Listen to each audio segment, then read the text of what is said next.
پوری دنیا کے مسلمان تبلیغی جماعت کے خلاف سعودی عرب کے اسٹیٹمنٹ کو لے کر بہت تشویش کا شکار ہیں، بہت زیادہ کنسرن رکھتے ہیں۔ جماعت کے خلاف یہ بات کہی گئی کہ وہ عقیدے کے اعتبار سے بدعتی، گمراہ اور قبر پرست ہے، اور اس کے ساتھ ساتھ دبے ڈھکے چھپے الفاظ میں دہشت گردی کی بھی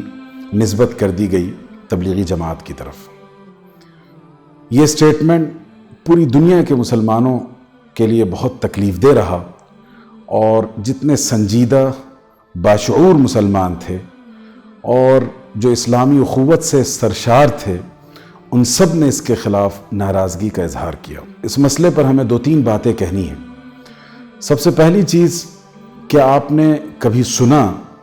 کہ سعودی عرب میں کہیں تبلیغی جماعت کا کوئی سینٹر یا اس کا مرکز یا آفس ہو؟ اور تبلیغی جماعت ہی کیا، جتنی اسلامی تحریکیں اور جماعتیں ہیں، ان میں سے کسی کا بھی کوئی سینٹر، کوئی مرکز سعودی عرب میں اسٹیبلش نہیں کیا جا سکا، اس لیے کہ وہاں ایک شاہی حکومت ہے، کنگشپ ہے، جس میں اس بات کی گنجائش نہیں ہوتی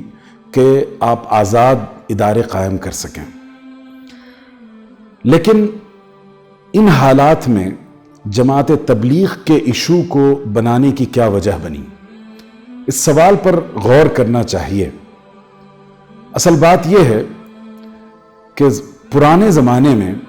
رولرز ہوا کرتے تھے، وہ اپنی ایک پالیسی اختیار کرتے تھے کہ ڈیوائیڈ اینڈ رول،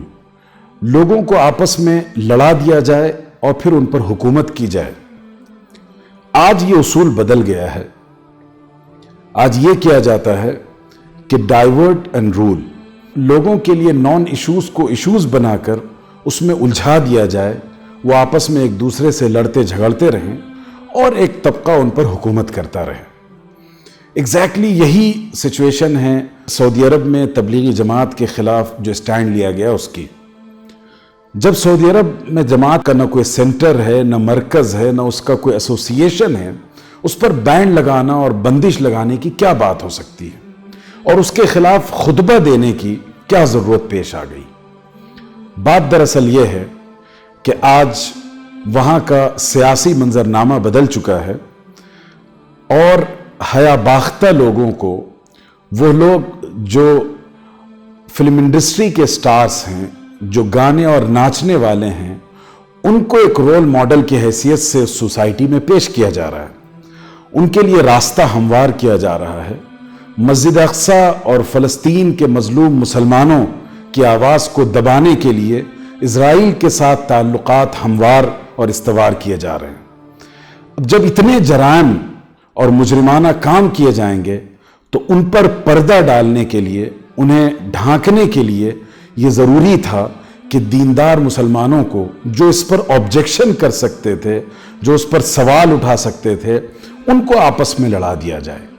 اور ایسا ہی ہوا کہ تبلیغی جماعت کے خلاف ایک اسٹیٹمنٹ دیا گیا، اور دیندار اور دینی جذبہ رکھنے والے لوگ یا تو اس کے سپورٹ میں آ گئے یا اس کے ڈیفنس میں آ گئے، اور وہ باہم ایک دوسرے سے دست و گریباں رہے، اور اس کے بعد فوراً ریاض میں وہ بے حیائی کا ننگا ناچ ناچا گیا جس سے اسلام بھی شرمندہ ہے اور مسلمان بھی شرمندہ ہیں۔ دوسری بات یہ ہے کہ تبلیغی جماعت یہ کسی خاص مسلک اور کسی خاص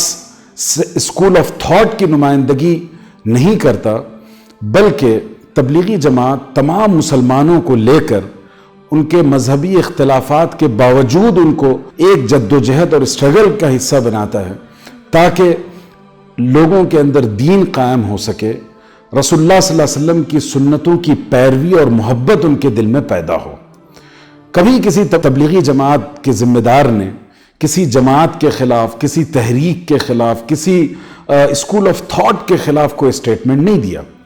اس لیے کہ وہ امت کے اتحاد و اجتماعیت پر بھی یقین رکھتے ہیں، اور اس کے ساتھ ساتھ اپنے اس مشن اور کاز کے لیے